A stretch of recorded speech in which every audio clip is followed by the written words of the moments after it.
Hey friends, I wanted to just show you some hip openers in case you're feeling a little stuck in the hips. A lot of emotion and stress gets stuck in the hips, so it's important to release all of that junk every so often. It'll release tension, tightness, and just make you feel better all around. So specifically for the hips, I want you to come into tabletop. And then this ball and socket joint needs to be released. So what you want to do is just bring your knee up to the back like a little donkey kick we used to do when we were kids, and then bend your foot back and then bring your knee into circles. So you're just imagine drawing a circle with your knee. And I'm going to look down at your mat because it keeps your neck in alignment even though I'm on camera. I'm not ignoring you. Obviously, I know you're here. Reverse the circle. You want to go both ways with your little circle, and you can draw a big circle, a small circle. That doesn't matter. We're just opening up the hip. And when you're done with the circles, I want you to bring your right knee up and over. You see that? Your left knee. And then some of us might just want to sit back, just bringing your hips back a little bit where your chest is, right over your knees. Some of you might have a little bit more flexibility in your hips and you might want to just walk all the way down. Sit on your hips, on your glutes I should say. Make sure you don't sit on your leg though, okay? You want your hips properly distributed on the earth or your mat, whatever you're working with. And then some of you, once you're here, may even further extend by folding over your legs. Don't be discouraged if these two extensions aren't for you. Right here, just pressing your hips back a little bit is a fine place to be. You're gonna feel this in both of your hip points.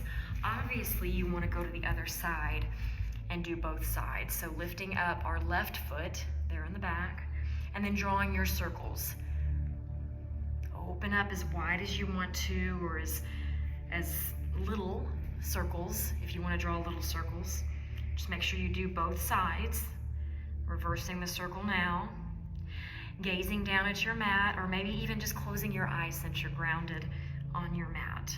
And when you're finished with the circles, this left knee comes up and over, cross it over. And imagine now for a moment that this side feels different. It probably does. So you send your hips back a little bit and you realize this is about where your work starts today, okay? So you wanna just hang out here. Try to relax everything except your hips, the area that you're stretching. If that's not enough, or as your body opens up, sit back down. Make sure you're not sitting on either of your feet. Make sure your hips are square on the mat. If they're not, you know you have your blocks. You can tuck under here, maybe a towel. Keep these hips aligned correctly. And then from here, if you want to, or need another extension, yes, forward fold, opening up those hips.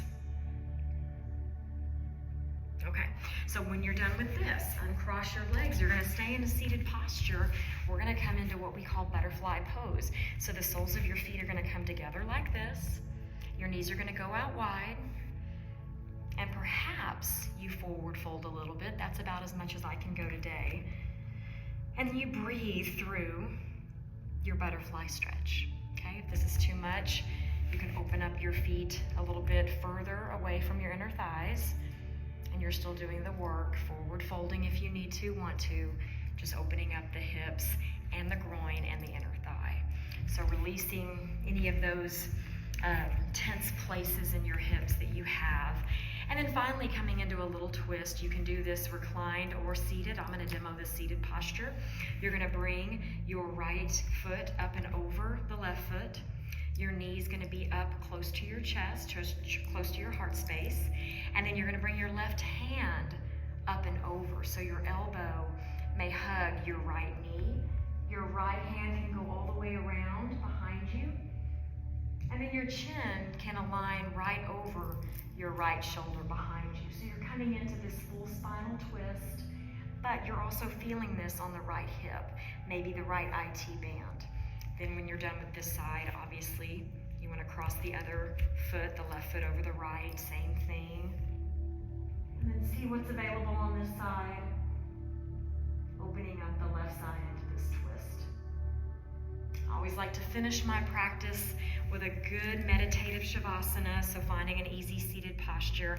If this is still too much on your hips or your hips are tight, you have the trusty block you can sit on, bringing your hips a little bit higher, making easy seated posture just a little bit easier.